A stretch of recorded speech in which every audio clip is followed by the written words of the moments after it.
Hundreds of thousands are marching to the capital to demand the government start policing যেখানে লাখো জনতা একত্রিত হয়ে রাজপথে সালাত আদায় করছেন।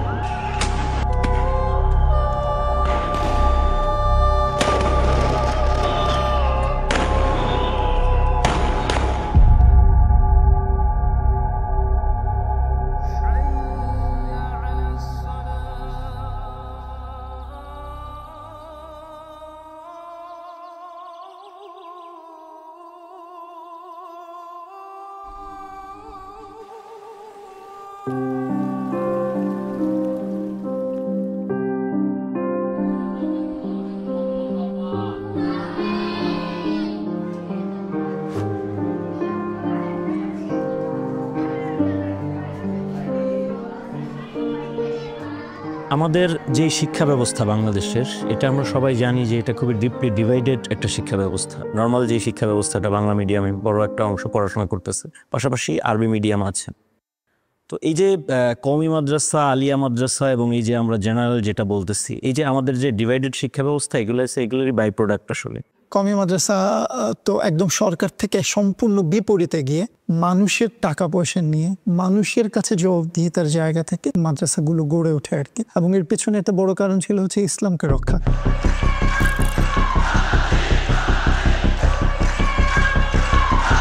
প্রত্যেকের ব্যক্তি স্বাধীনতা আছে, তবে সে যে কোনো নাস্তিকতা চর্চা করতে পারে। ইসলাম বিদ্বেষী নাস্তিক যারা আছে, যারা ইসলামের নাস্তিকতার নাম নিয়ে ইসলামকে কি করে অবমাননা করে, ইসলামের যে পরিচিতিগুলো আছে, আইকনিক যে জিনিসগুলো আছে, বিভিন্ন সময় কটূক্তি করে, এগুলো বিরোধিতা করি আমরা। যুদ্ধাপরাধীর বিচারের দাবিতে বিভিন্ন ব্লগাররা লেখালেখি শুরু করলো। লিখতে গিয়ে দেখা গেল যুদ্ধাপরাধীর পাশাপাশি আল্লাহ এবং তার রসুল সাল্লাল্লাহু আলাইহি ওয়াসাল্লামকে অবমাননা করে অনেক ব্লগে লেখালেখি হচ্ছে। বিচার হতে পারে অপরাধী হইলে, কিন্তু বিচারের নামে এখানে আল্লাহ রসুল নাম আসবে কেন, সাহাবায়ে কেরাম আসবে কেন, বুঝতে না, এটা যাচ্ছে অন্যদিকে। আমাদের দাবি ছিল আমরা বাংলাদেশের যতগুলো ধর্ম আছে, যতগুলো ধর্মীয় জনগোষ্ঠী আছে, প্রত্যেকের আমরা সুরক্ষা চাচ্ছি। কেউ যেন কারো ধর্ম নিয়ে অবমাননা করতে না পারে। 5 মে 2013 ধর্মীয় বিষয়ে 13 দফা দাবিতে শাপলা চত্বরে হেফাজতে ইসলামের লং মার্চ ও সমাবেশ কর্মসূচি। আসলে আমরা যে শাপলা চত্বর অবস্থান নিয়েছিলাম, এটা আমাদের নাগরিক অধিকার ছিল। গণতান্ত্রিক দেশে আন্দোলনের অধিকার তো সবার আছে এবং সবকিছু নিয়ে তারা আন্দোলন করতে পারবে যতক্ষণ না অন্যের ক্ষতি হয়। গোলাপশাহ মাজার পর্যন্ত আসছি গুলিস্তান, তখন দেখলাম যে গোলাপশাহ মাজারের দক্ষিণ পাশে অর্থাৎ বাইতুল মোকাররমের দক্ষিণ গেটে বই পুস্তকের দোকানগুলোতে আগুন লাগাই দেওয়া হয়েছে, খুব মারামারি হচ্ছে। আমাদের প্রত্যেকের অনেকের তখন জুজদান সহ কোরআন ছিল আমাদের বুকে। সোজাসুজি ডানে বামে বড় বড় ব্যাংক ইত্যাদি বড় বড় সাইনবোর্ড, যে একটা লাইট আছে, সাইনবোর্ডের লাইটটা বন্ধ হয়ে পুরনো একটা কবর অন্ধকার হয়ে গেছে। রাত্রেবেলা বাতি নিভিয়ে কোন সরকার তার নাগরিক উপর গুলি চালাইতে পারে? যখন চতুর্দিকে হামলা, তখন ওই মুহূর্তে আমাদের স্টেজের সামনে 5টা লাশ ছিল।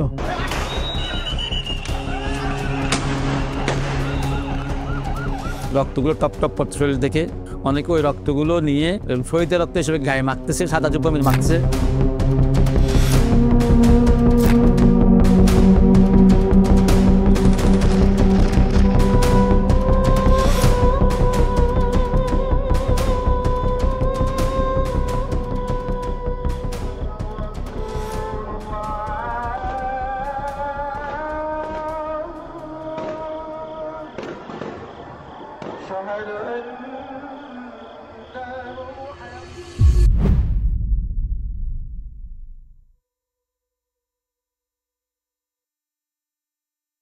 রাষ্ট্রযন্ত্র কিভাবে জঙ্গি ফ্রেমিং করে আমাদের কাছে উপস্থাপন করেছে, সেই সব ইতিহাসও আমাদের জানা।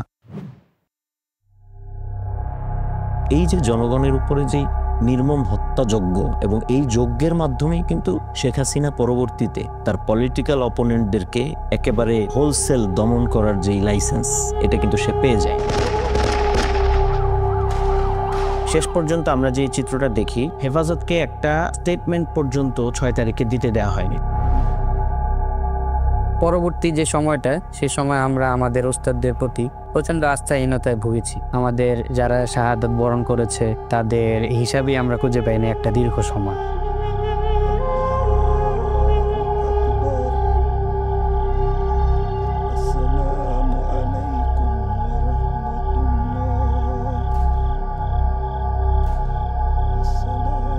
যখন ঢাকায় ছিলাম তখন আমাদের মাঝে একটা খবর রটিয়ে গিয়েছিল যে আল্লামা আহমদ শফী সাহেবকে গ্রেফতার করা হয়েছে। আমরা তো সাপ্লাই ছিলাম সেদিন, আমাদের ভাইয়েরা আমাদের আপনজনরা ফোন করতেছে বারবার, আমরা কি করব? তখন আমরা বলছি তোমরা শান্তিপূর্ণ অবস্থান করো, হুজুর ইনশাল্লাহ পৌঁছে যাবে, এগুলো আমাদেরকে বলতেছি। সারা দেশে যখন এই খবরটা রটিয়ে যায় যে আল্লামা আহমদ শফী সাহেবকে গ্রেফতার করা হয়েছে, ঠিক তখনই মাদারীনগর মাদ্রাসার দিকে সেখানে প্রায় 12টা লাশ পড়ে, হাটহাজারীতে 6টা লাশ পড়ে। একজন হচ্ছে আলামিন, একজন হচ্ছে শহীদ জসিমউদ্দিন, একজন হচ্ছে জাহেদ, আর একজন হচ্ছে হাফেজ শাহাদাত।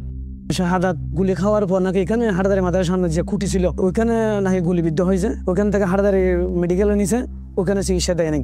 আমি হাফেজের বাপ হইতে পারছি, হাফেজদের মাথা ভিতরে নূরে টুপি পারাবে, এগুলো বয়ান আমি শুনতাম। ছেলের নিয়ে যে ওখানে মাদ্রাসায় পারাবো, আলেম হবে, এটা আশঙ্কা, অনেক আশা ছিল না আমার। এখনো ফ্যামিলির মধ্যে সবাই, আমার আম্মা পর্যন্ত কান্নাকাটি করে।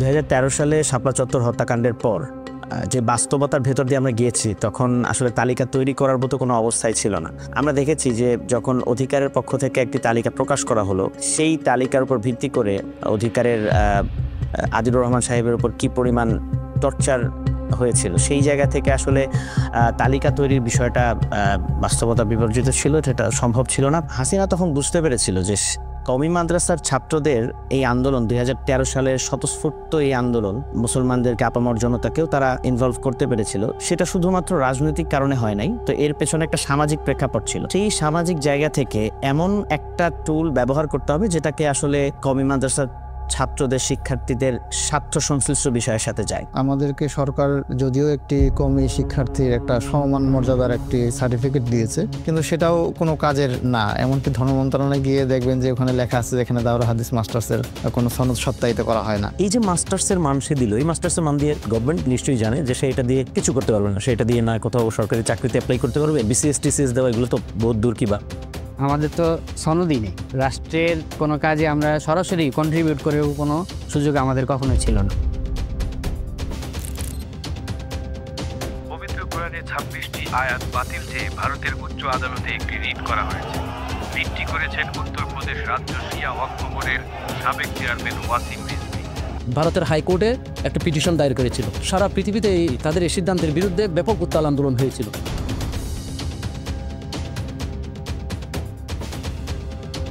Prime Minister Sheikh Hasina welcomed India's leader with warmth and praise, but activists say as those fortunes have grown, human rights have deteriorated. 2021 সালে যে আন্দোলনটা ছিল সেটা মূলত মোদি বিরোধী আন্দোলন নামে পরিচিত।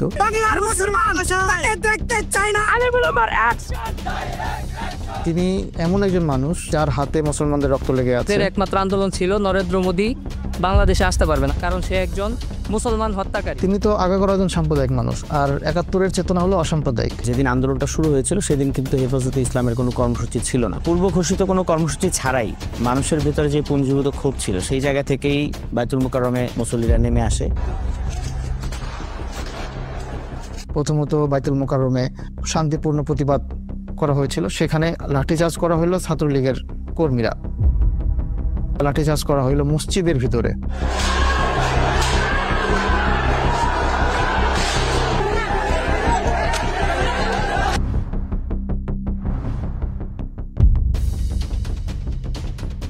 মোদি বিরোধী আন্দোলনকে কেন্দ্র করে ধর্মীয় গোষ্ঠী রাস্তায় নেমেছে এবং এর দায়ভার ধর্মীয় সংগঠনগুলোর উপর গেছে, এবং এই যে এতগুলো লাশ পড়লো, এর কোনো জবাবদিহিতা, কোনো বিচার এবং পুরো বিষয়টা কোনো আইনি প্রক্রিয়ার মধ্যে নেয়ার মতো কোনো অবস্থার ভিতর দিয়ে আমরা আগামী কয়েকটা বছর যাইনি, এবং এর মধ্যে দিয়েই তো আমরা দেখলাম যে 24শে গণঅভ্যুত্থানের মতো পরিস্থিতি তৈরি হয়ে গেল।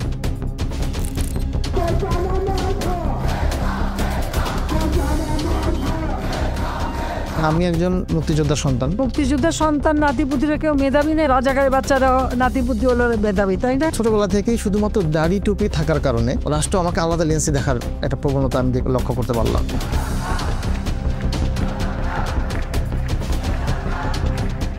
আমার এটা ধারণা ছিল না কোঠা বিরোধী আন্দোলনটা আসলে কি, মানে কি জন্য হচ্ছে এবং কি কোঠা, এটা আমাদের না জানারও কথা। যেহেতু আমাদের কওমি মাদ্রাসার ছাত্র, আমাদের এই কোঠা সম্পর্কে আমাদের সাথে তেমন সম্পৃক্ত নাই। 24-এর গণঅভ্যুত্থানে মাদ্রাসা শিক্ষার্থীদের অংশগ্রহণটা বড় পরিসরে শুরু হয়েছিল 17 জুলাই থেকে। প্রত্যেক যুগেই আপনারা দেখবেন যে আলেম ওলামারা এই লাইনের যারা ছিল এবং কারো উপর জুলুম হয় তারা আর কখনো ঘরে বসে থাকে না। কমি অঙ্গনরা তারা এরকম একটা সাপোর্ট যে তারা মাঠে নামলে কোনো কিছুকে ছাড় দেয় না। কওমি মাদ্রাসার শিক্ষার্থীরা যেরকম আন্দোলনে অংশগ্রহণ করে, আমাদের আলিয়া মাদ্রাসা থেকেও সেরকমভাবে অংশগ্রহণ করা হয়, কিন্তু সেটা হাইলাইট করা যায় না এই কারণে যেহেতু আমরা সরকারের ধারস্থ বা সরকার কেন্দ্রিক আমাদের প্রতিষ্ঠানগুলো। মাদ্রাসার শিক্ষার্থীরা 2024 সালে তারা একান্তই নামছে তার নিজের ভাইয়ের রক্তের হিস্সা নিতে। আবু সাইদ মৃত্যু হলো 16 তারিখে, এরপরে শহীদে আমিন, এরপর ওয়াসিম। মানুষকে অবিচারে টার্গেট কিলিং করতেছে, মাথায় গুলি করতেছে।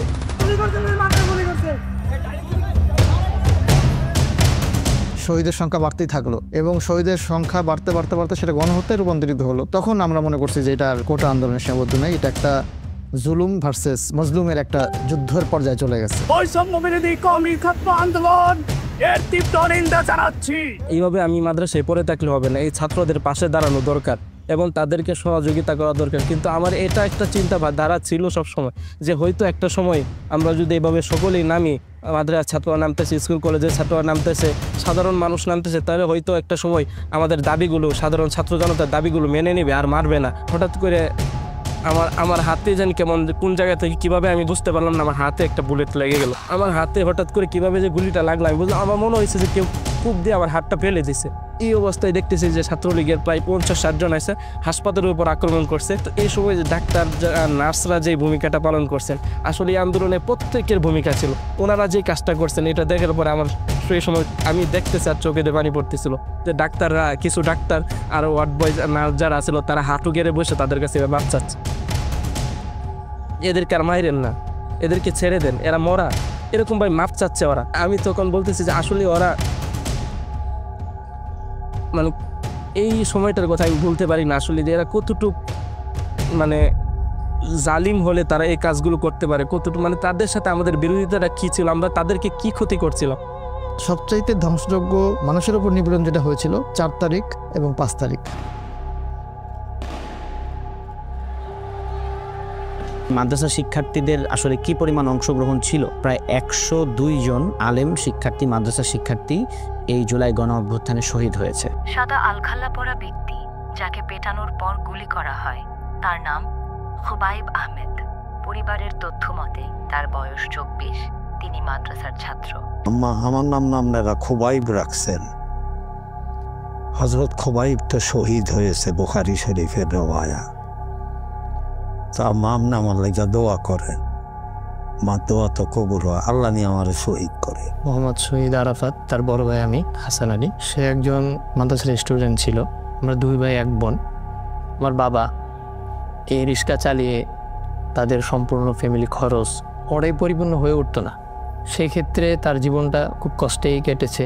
তার ইচ্ছা ছিল সেই কষ্ট থেকে সে বেরিয়ে সে বড় কিছু হবে। তো যখন পদত্যাগের ঘোষণাটা আসে তখন সে আন্দোলন করে মানে থানার সামনে থেকে আসতেছিল, এমন তো অবস্থায় তাকে টার্গেট করে তার পেটের নিচে এখানে গুলি করা হয়। কর্মীটল আমরা নিয়ে যাই খুব দ্রুত। সে তখন বলতেছিল যে আম্মু আমি তো মনে হয় আর বাঁচবো না।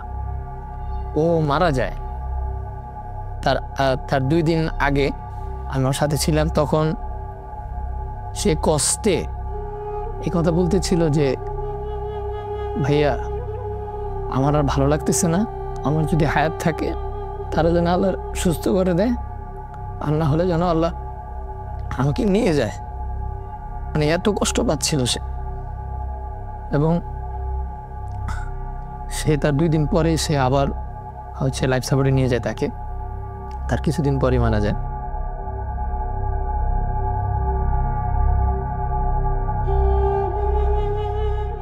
যাত্রাবাড়ি এই 24-এর গণঅভ্যুত্থানের সবচাইতে একটা লাইট হাউস। আমরা যখন যাত্রাবাড়ি মোচরের দিকে মিছিলটা নিয়ে আসি তো ওখানেও হচ্ছে ওরা গোলবদ্ধ হয়ে চেয়ার টেবিল ইত্যাদি নিয়ে এবং লাঠি সোটা নিয়ে দেশীয় অস্ত্রসহ তারা ওখানে আমাদের মিছিলটাকে প্রতিহত করে। আমার যে চাবাড়ি দিয়ে কোপ দিছিল এই কোপটার দাগটা, যখন আমার বাবা হচ্ছে 8 তারিখে আমাকে গোসল করে নিয়ে যায়, যাওয়ার পরে যখন গেঞ্জি খুলছিল, গেঞ্জি খোলার পরে যখন পিঠে মাইটগুলো দেখে আমার বাপ তো গোসল করাবে কি, তখন আমাকে জড়াই ধরে গোসল করার ওখানে কান্না করতেছে যে বাবা তুই কেন গেছিলি।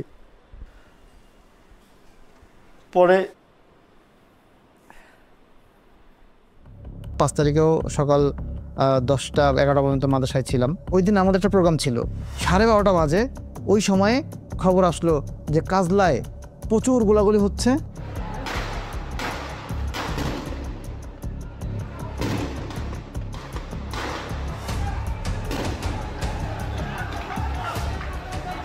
আমাদের যাত্রাবাড়ি বড় মাদ্রাসার শিক্ষার্থী 3 জন তারা মানে শহীদ হয়েছে। একজন শিক্ষার্থী মাকসুদুর রহমান, সে আসলো হলো একটা রক্তমাখা বিশাল একটা জুব্বা নিয়ে। যাত্রাবাড়িতে আগুনে একদম কালো ধোঁয়ায়িত। তখনই সংবাদ আমরা পাই যে শেখ হাসিনা অলমোস্ট গন।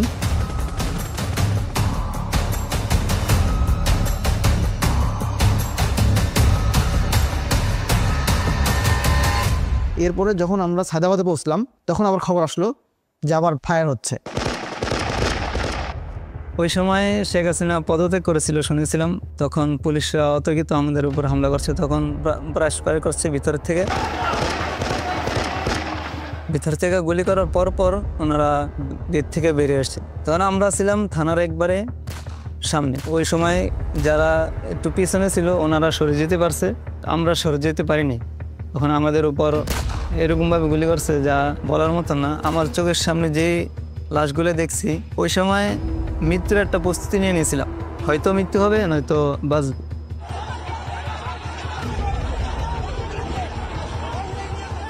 বৈষম্যবিরোধী ছাত্র আন্দোলনে যেসব মাদ্রাসা ছাত্ররা শহীদ হয়েছে, সেই শহীদ পরিবারের সঙ্গে কথা বলতে গেলে, যাদের অঙ্গহানি হয়েছে এদের সঙ্গে কথা বলতে গেলে একটা জিনিস খেয়াল করছি যে অন্য যে সমস্ত ভিকটিম পরিবার তাদের থেকে এরা মেন্টালি অনেক স্ট্রং। কারো কাছে গিয়ে মাথা নত করা, কারো সামনে কান্নাকাটি করা, চোখের পানি দেখানো, এই জিনিসটা মাদ্রাসা শিক্ষার্থীদের মধ্যে নাই। 5ই আগস্টের পর যখন আমরা দেখলাম যে আইনশৃঙ্খলা পরিস্থিতির খুব অবনতি এবং বিভিন্ন জায়গায় ডাকাতির ঘটনা ঘটছে, তখন পুলিশ সেনা এই রাষ্ট্রটার মধ্যে মন্দির পাহারার মতো কাজ কিন্তু মাদ্রাসার ছাত্ররা করেছিল।